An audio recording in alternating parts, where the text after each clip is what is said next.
Happy today. I am William Brown from IamWilliamBrown.com. This is Disconnect to Connect, one word conversations. I Am William Brown is the sponsor of the show, and it is a place for you to have conversations and get items to help you be yourself and to live your life. One way that I spotlight an item on the website is through our U cards. And I use the U cards to set intentions. And so setting the intention for today's conversation, my I am card is I am unique. My you are card is you are curious. And that's always fun because that's one of my core values. And the quote card for today is it's you I like. And that's from the song from Mr. Rogers. So with the intentions being set for today, I will introduce our word. Our word for today is afraid. And so this is a very interesting word, and it's shown up in a lot of different ways. I think it's shown up in our culture in a number of different ways. And I really was excited about having this conversation today and just kind of see how afraid occurs to me and show up. And so I would love to see your comments and kind of engage and be a part of this conversation too. But as I do, I'll bring in one of my friends and we will have a conversation. Hi, William. Go ahead. Every time you say that word, I get terrified. Oh, wow. Well, good morning. How are you? Morning. I'm fine. So this is the moment where I invite my guests to introduce themselves however they would like. Well, I forgot to think about that ahead of time. I don't have very many labels for myself because I've had a very eclectic life. I have been an artist, which I am almost full-time now, a coach, practitioner working using the body code with people who have problems that they would like to solve in their lives. I'm a traveler, an adventurer. I like change. I get bored. And I have just go right back. I got married, had one lovely, lovely child who's nearly 50, which makes me really old. And, Right. and I have a 20-year-old granddaughter and a 16-year-old grandson. So that is a little bit about me. Wow. Well, great. Well, thank you very much. And, all those labels and all those people to this conversation. So, Joan, how does the word afraid show up for you? You asked me earlier how it landed for me when you gave me the word. I'm going to tell you how it landed. When you told me that I had the word afraid, that was my word, the one you chose for me, you probably will remember that I called you back and said, can I change it? Right, you did. Yes, you did. And then you said, yeah, okay, you have till, I'm going to need it Thursday night. What if you change your mind? And I thought about it. I thought, no, I know this. I've been up close and personal with afraid since I was born. So maybe I should just talk about it and see what comes. And since then, I've had even more revelations. It's really, really fun now to be able to talk about it. No, I really appreciate that. There was a part of me that was like, you know what, I'm going to, let her change it. That's okay. Nothing's wrong. But I was like, please don't change it. Right. Please don't change it. But for me, where it's landing, because I woke up with it today. Usually I don't wake up with words. I try to leave the conversation for the show. It's like when somebody, an author, you ask them about their life and, they say, it's in my book, right? I wanted to, save it for the conversation and everything like that, but it's just really been showing up really, really strong for me. And, because I've been on this journey of not just facing my fears, but to acknowledging my fears. And so when I look at afraid, it is like, fear is not good or bad. It is just something that shows up. And I think our brain, needs, it needs to happen so we can make choices, right? Decisions, that fight, flight thing and all that other kind of stuff.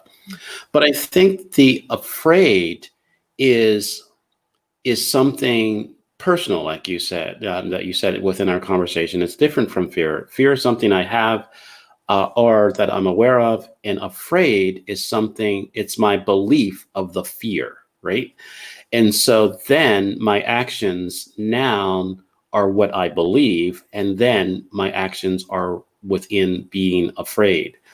And so the more that I can look at what I believe about fears that come up, it will determine my actions. So if I can be aware of my fears and not believe it, then I can move into courage. If I believe in the fear, then I am afraid, and my actions will dictate that. So that's how it's been showing up for me. I don't know if that's how it shows up for you also, or quite differently. That's part of it. Okay. I was born afraid. Okay. And I found out in the 80s why I was born afraid. Would you like to hear? It's Yes, a really interesting story. Yeah, I was born afraid, and I realized since our conversation the other day that I have lived almost in this vibration of fear. It's always been there with me, not always at the really conscious level, but I've lived with this feeling that something bad's going to happen, something bad could happen. I've never known what it was. And there were times in my life when it was very strong and other times when it wasn't. Well, the 80s were a period when it was really affecting me and stressing me out. So a friend of mine told me about a really interesting psychiatrist. She said she takes a completely different approach from other psychiatrists. And so I went to see her. I arrive in her waiting room, and I have to do this drawing of my body, this really interesting exercise to do, an outline of my body, whatever areas of my body I perceive, I can actually feel. Well, after I finished, I realized I couldn't feel my right shoulder, and I couldn't feel that sort of down the right side of my back, and so on. Anyway, I had no idea why she asked me to do this. So during our appointments, she gave me different exercises to do, which I'll explain. I don't have to explain. But one thing that she did was she had me stand up and look at the wall, and she said, "What do you see?" And all of a sudden, I realized I saw mushrooms. I said, "Something like mushrooms." And she said, "Well, what do they smell like?" And I said, all of a sudden I could smell them. And I said, "They smell awful, they're gross." And then she said, "Touch one." So I kind of in my mind reached out and touched one, and it came back at me. And I don't know how long this went on, but eventually the image was gone. And I realized she had actually, after a few moments of talking in a little while, I realized she had regressed me into the womb. So she had me come to her desk. I sat down beside her, and she took out a book with photographs of a fetus, prenatal fetus, all the different stages, and she showed fibroids in the womb. And I discovered that my mother must have had fibroids. Sorry, Mom, for making such a personal statement on the internet. But my mother must have had fibroids. And what I learned from this is I saw the fibroids get larger, and each photograph it progressed. The baby eventually pulled back and kind of hid in the womb away from these fibroids. Wow. Amazing, absolutely amazing. And so the rest of the work that we did was, as a result of that, the effect that it had on me. And I won't go into that because we don't have the time, but it's absolutely fascinating. If anybody wants to know that, they certainly can private message me, and I'd be very happy to tell them. Anyway, but the point was that this set me up. It was third trimester, the whole third trimester. So this kind of set me up on almost a trance-like situation, and it was certainly constantly stressful to this little fetus. And it gave me this message that the world is dangerous and that you could be attacked, because fibroids take the nourishment from the womb, and they take the light from the womb. There is actually light in the womb, and they take the light from the womb. So that's what this little baby to be learned before she was even born. And Wow. so I was born in this state. I call it a vibration, and I only just discovered it, a vibration of fear, a vibration of being afraid.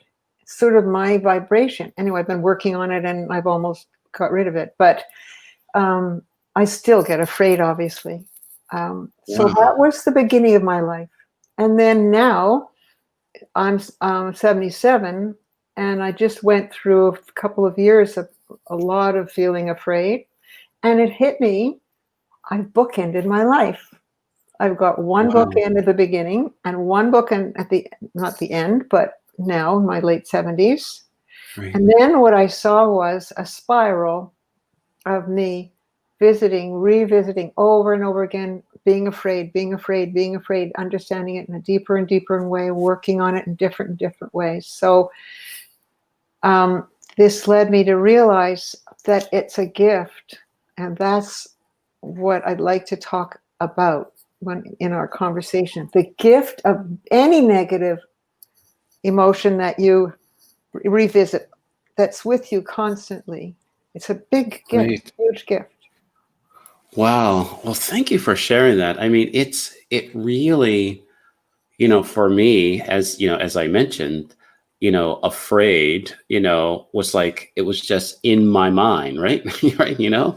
But to have it in your body, in your being, in your, everything, and, a part of your beginning, because when you first said, oh, I was born afraid, and I was like, well, that's what you think, that's what, that was the judgment that was going on in my head, well, that's what you think, but that's not the reality. But when you shared that amazing story, I was able to see why that is the statement, and that is the belief, and that is the knowing, to cause you to now see it as a gift to help you move forward in through life.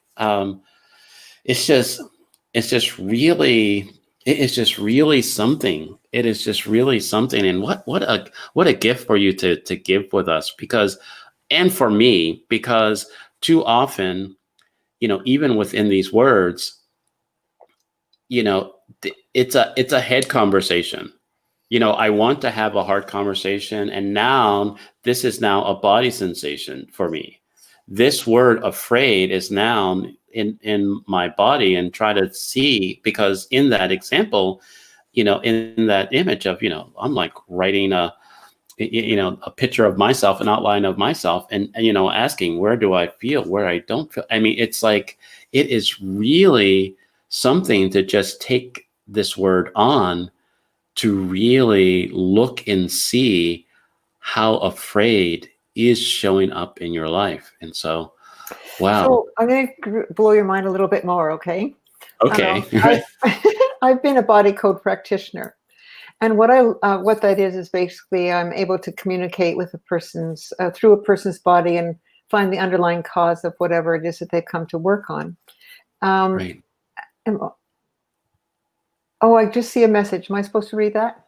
Oh, no, not at all. I'm sorry. Oh, okay. Just go on. Right. All right. So what I discovered with lots and lots of clients is that the prenatal life isn't that nice little, swim in the swimming pool for 9 months. It can be extremely influential. It is actually influential in many, many, many people's lives.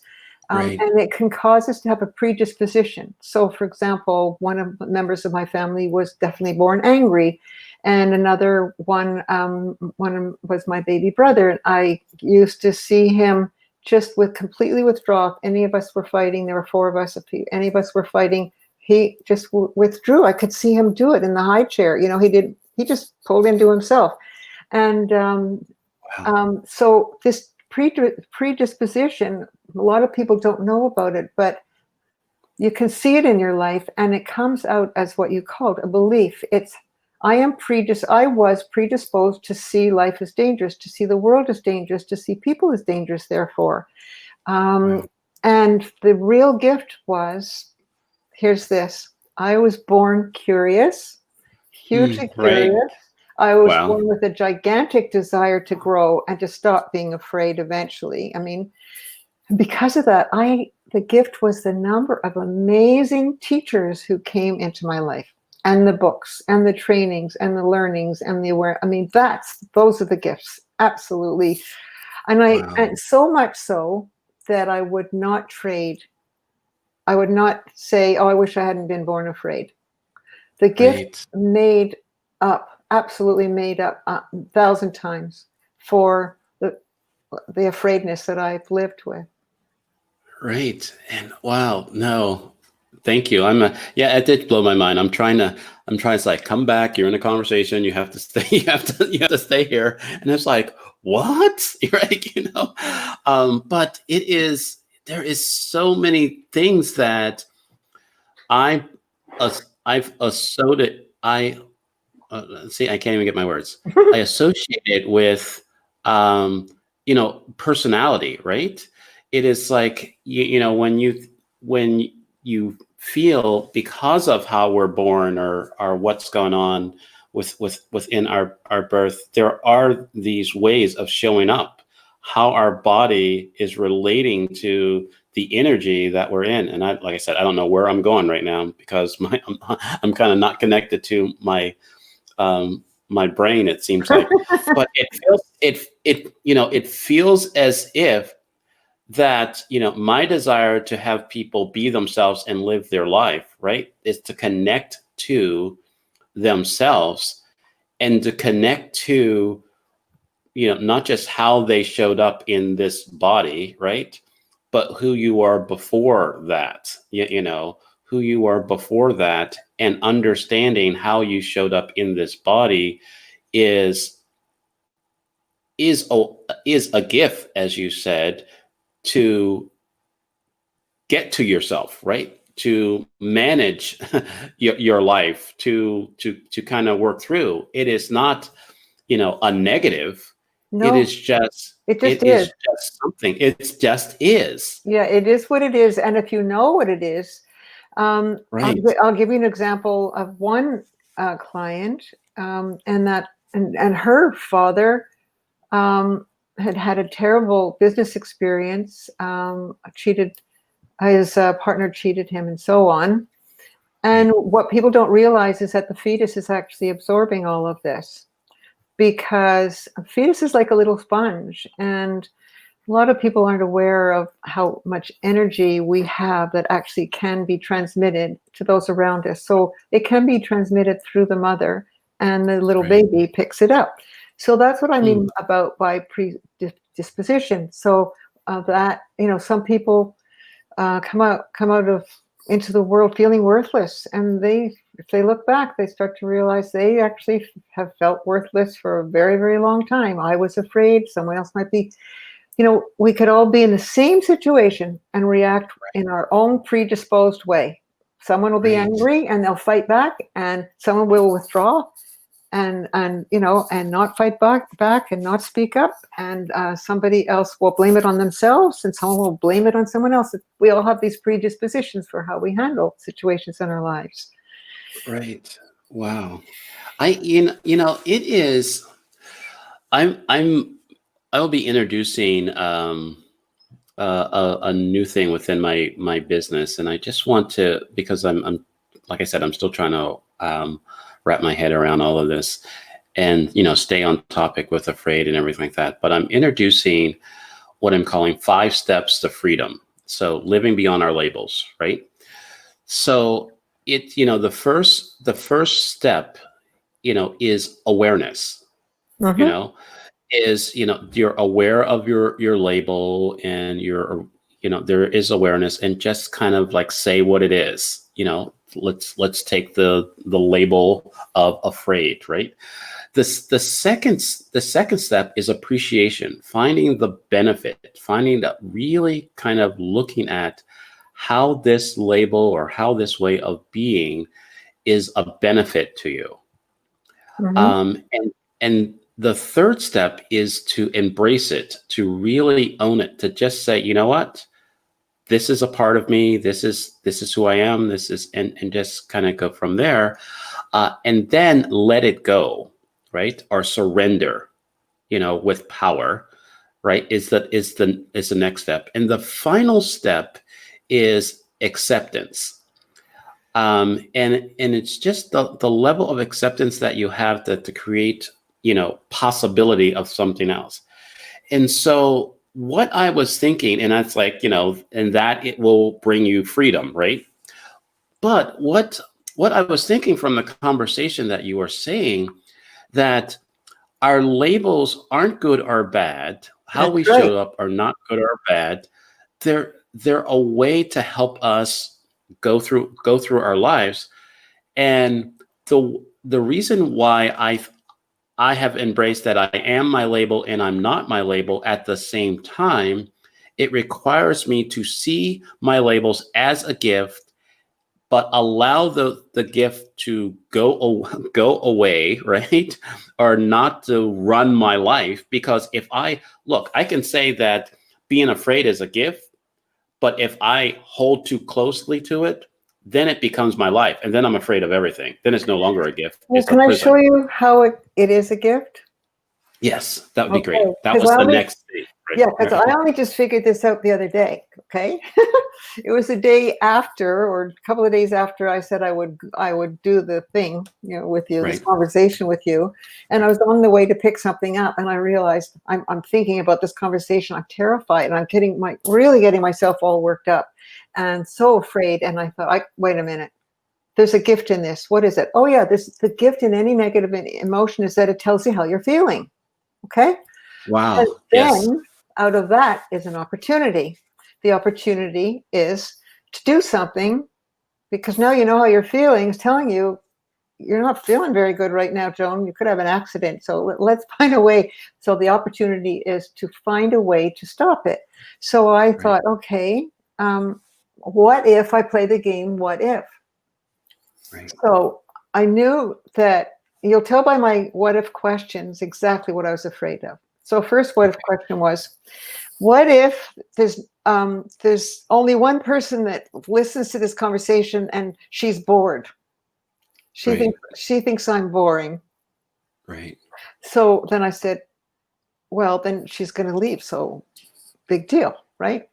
And then I Right. thought, well, what if there's a whole lot of people, and because one of the things that I've been afraid of throughout my life is that people are talking about me and condemning me and saying negative things about me behind my back. Okay, so this is the Right. ultimate, right? Like I imagined, of course, thousands of people watching this conversation, of course, like no, Right. Right. thousands of Hey, that's where people. we go, right? Yeah, right, Go and from they're one all to many, right? right. Right. So, Right. and they're all like calling each other up on the telephone and saying, "I'm watching this ridiculous woman. You should tune in on this, right?"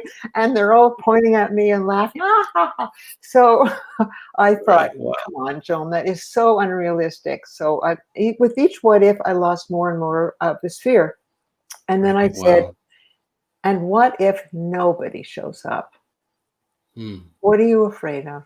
What's there to be afraid of? What if nobody shows up? What if nobody ever sees it?" And that did it for me. So sometimes just Wow. a little game like that, playing a little game like that, can at least help you deal with it at the moment. And then I thought also, you know what? It's their business. That's the other thing that helped me. The thing that helped me a lot was to say, it's their business.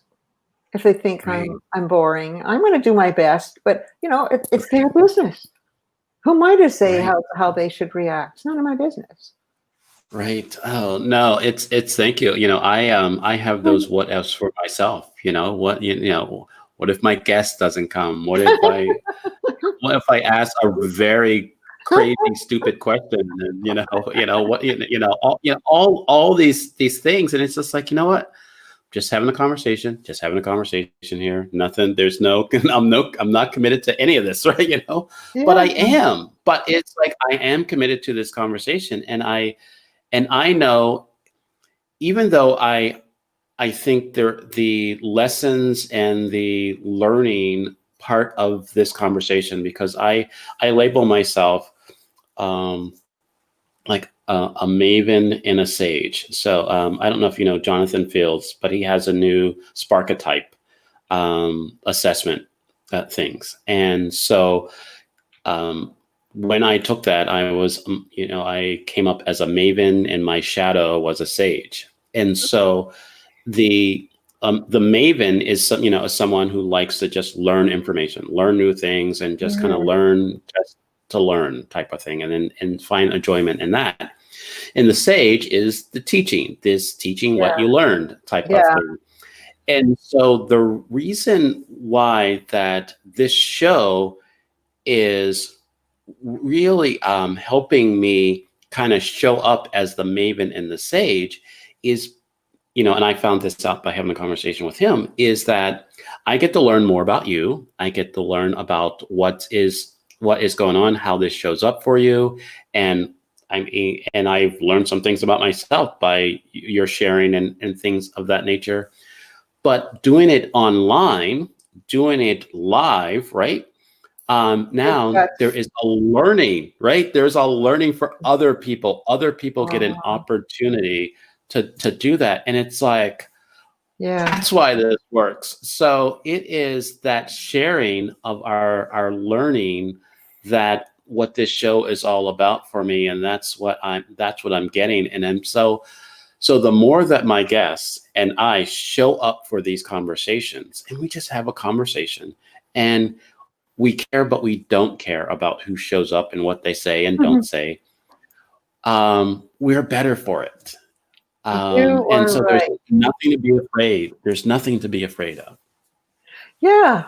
And you know what? If you still are afraid, or if I find, despite all these questions, I'm still afraid, the thing that gets me out of it is I say, come on, Joan, how do you want to feel? And then I start, getting into how I want to feel instead. And that really erases it. So I remember doing that in the car. I was thinking, I want to feel courageous, and I want to feel calm and peaceful. And I want to feel just like totally relaxed. And I want to feel like we're just having a conversation. I want to feel the same way I would be feeling if I was in, William's kitchen having a cup of coffee with them, or tea, whatever we're drinking. That's how I want to feel. And then I was feeling that way. Right. And that's how you're showing up. Right. Yes. And then this morning, I just had to, I had to deal with this fear, because it was really going to take me over. And I thought, I've got to do something about it. So I remembered when I was a child that I used to play a lot. I used to play with my brother a lot. And I used to play with my friend a lot. And I realized we were never afraid while we were playing. That's probably the best time in my life, was after school and in the summer, when I didn't have to go to school. It was playing. So I found a picture of myself as a 6-year-old, and I printed it out. Shall I show it to you? Absolutely. Okay. Here it is. It's me playing on the beach. Let me see, try to get it. Wow. Okay. Playing on the beach with my brother. And you can see how happy I am, right? There's absolutely no fear in that child's face. There's no fear in her being. She's just into making sandcastles, and we probably had our little dinky toys and stuff.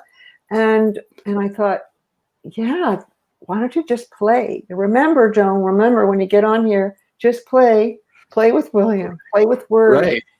So that's what I mean. That's what I mean by the gifts of anything negative, because the gift was remembering what I was as a child, what I was like, and it's still in me. I still am that playful, creative person. And the proof is that one of the things I loved to do as a child was color with my friend and do drawings and stuff. We had this whole imaginary life of witches and a guy called Wolfie, who was probably God. We created a religion around witches and their cats and their brooms and cauldrons and stuff like that. All right. The major witch.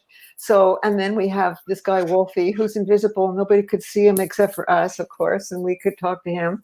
So, as a child, I played as like an artist. I was always doing drawings and making up stuff, and I realized, look, I'm 7 years older than that, or 72 years older than that, and it's still there. It's still there. Will you give up with this afraid stuff?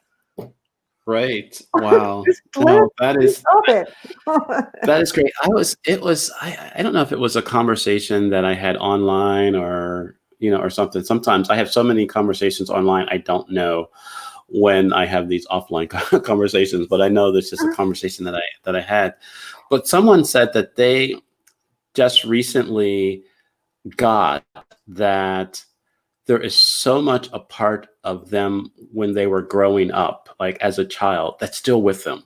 And they, it's just like, we think that, we mature or, we become adults and all of those, our childlike characteristics and all that kind of things and how we showed up as children, changes or like just goes away. But every once in a while, we kind of get that glimmer of, wow, I did that when I was 5, right? Yeah. This is how but the things are, more important, as they say, as adults or anything like that. And we have, larger challenges and concerns and all that other kind of stuff. What a But waste I of time. really, yeah, but right. I really believe if we can tap into that, the Yes. childlikeness, Yes. Yes. of us, not being childish. I think there's a difference, right? Right. Yes. Yes. Um, Absolutely. um, but with the maturity and embrace the childlikeness of ourselves, um, how we show up for ourselves and each other I think would be fun, that play, in that.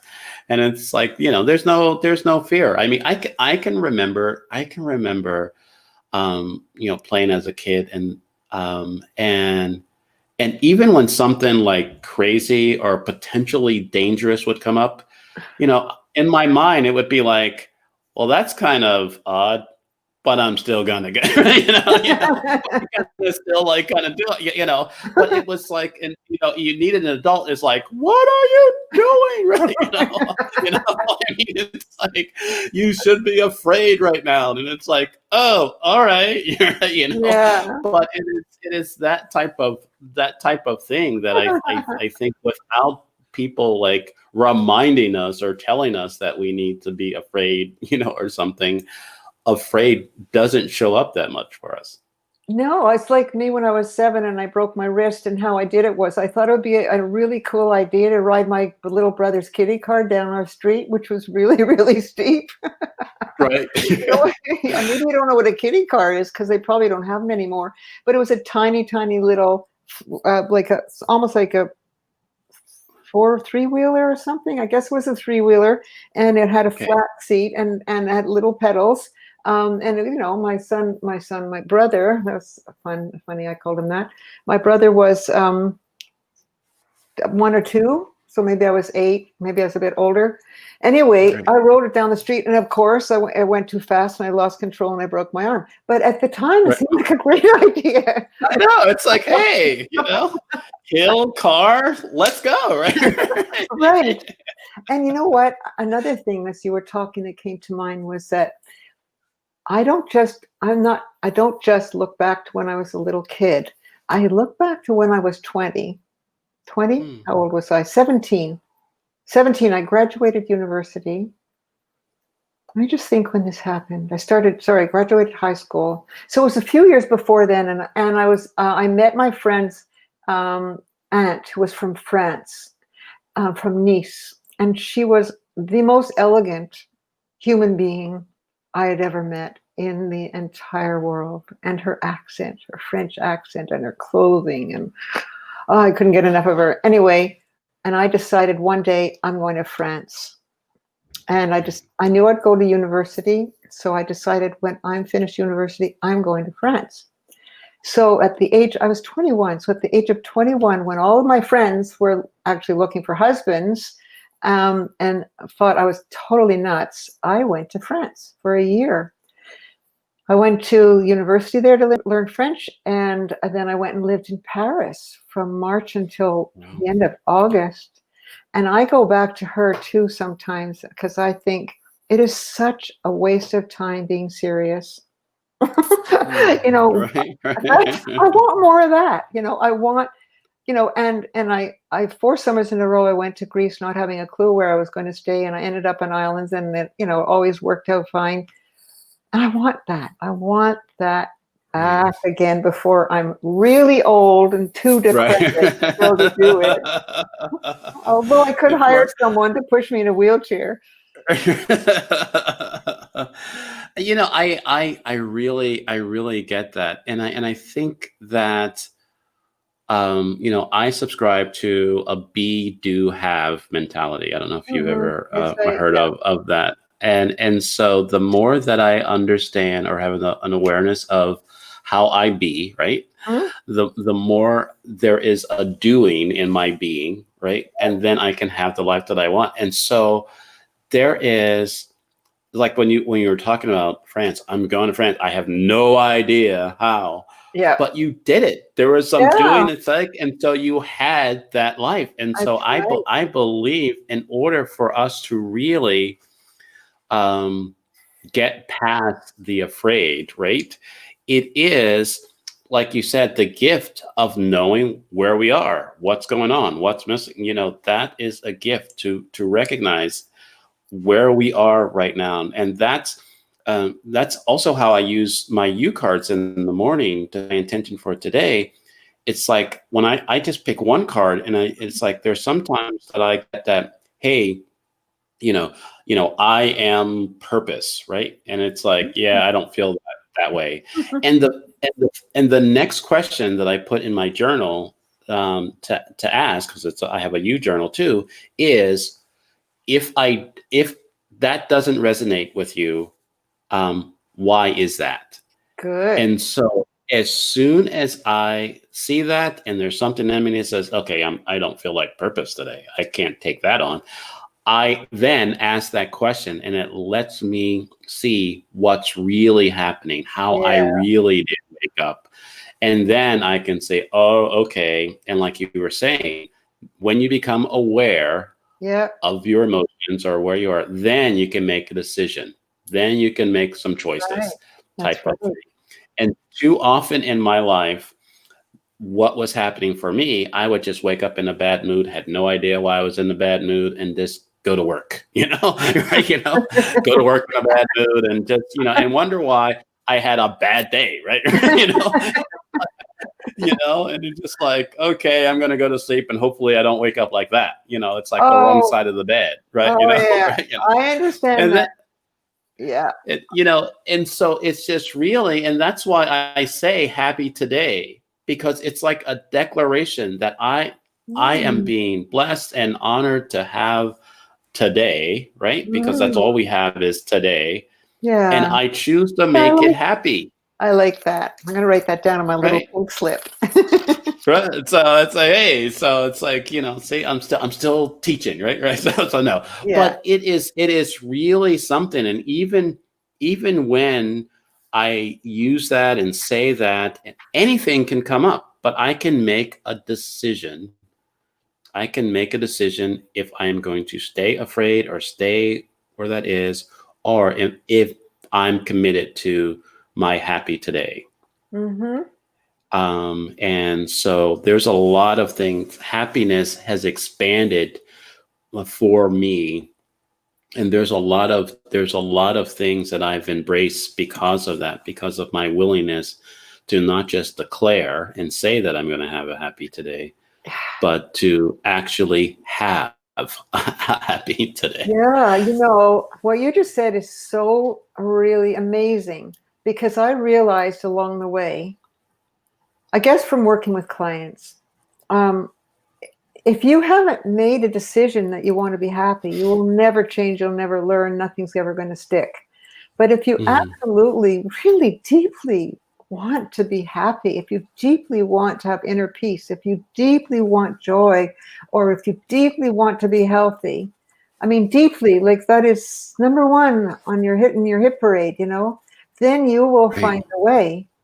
I right. also learned not to offer any help to anybody unless they ask for it. And Absolutely. and I think I learned that from having a teenage son. I remember during his Right. teens, I remember during his teens that what I realized was if he hasn't asked me a question, he's not going to hear any answer I give him. Right.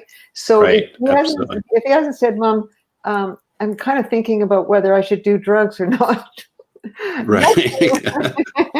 Nothing I could say to him is ever going to land or ever be heard. Right.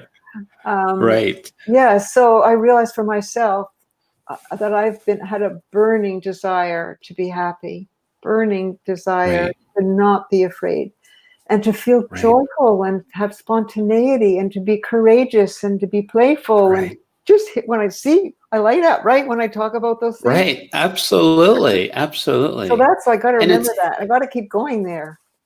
right. It's available to us Yeah. as soon as we're aware of what we're feeling.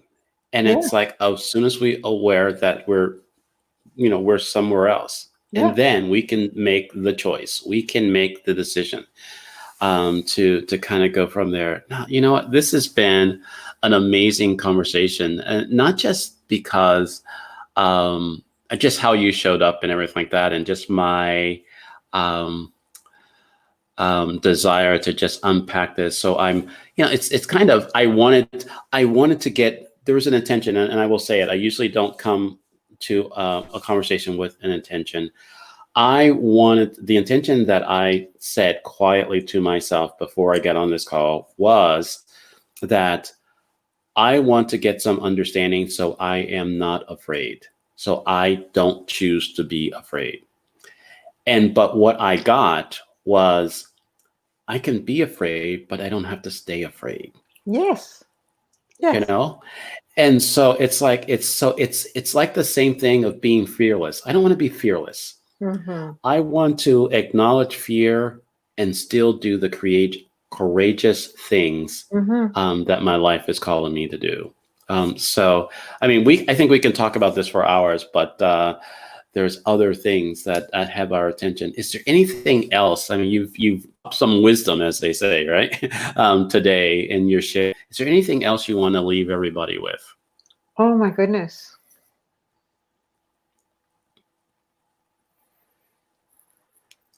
I think maybe the word for today is play, and remember what we were like when we were children and playful, and that there wasn't any fear in our play, and bring maybe more play into our daily lives as adults, as serious adults with serious things we have to do, like make money. Like, yeah, and it's like you can't, and you can't feel that we are being a responsible adult. Well, I'll speak for myself. I don't feel like I'm being a responsible adult when I'm playing, right? It's like, all right, be serious now, right? Right? It's like get back to work, right? Type of thing, because I'm afraid that things are going to fall apart because I'm playing, right? Yeah, you might you actually know. be more creative. Right. Right? So, but thank you very much. I am going to put you in the back in the green room. We'll say our goodbyes from there. But this has definitely been a pleasure. Oh, I've loved it, every moment of it. And thanks so much for thinking of me. And that word for me. Okay. Wonderful. Thank you. Oh boy, thank you. I think I was too quick on the message, but the thing. But yeah, it's like, how is afraid landing for you, and what is showing up for your life? I think really this is one of those episodes that I'm going to watch again, because there are so many things that were coming up, and I just want to get. Being afraid is a gift because it lets you know how you're feeling and what you're feeling. And the more that we connect it to not just our head, but our body, we can make some different choices. So we can connect to the possibility. That's what I'm getting out of this. So it's not the absence of fear or getting afraid out of your life, but getting the awareness of it, because that awareness will start you on the road, the journey to really show up differently in your life.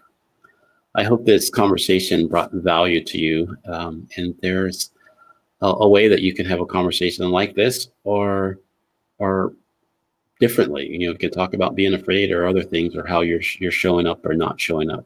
It's by going to IamWilliamBrown.com and just selecting have an introductory coaching session with me. And we'll just see what comes up so you can be yourself and to live your life. Because the world wants you, the world needs you, and the world is waiting for you. So go be you. Have a great rest of your day.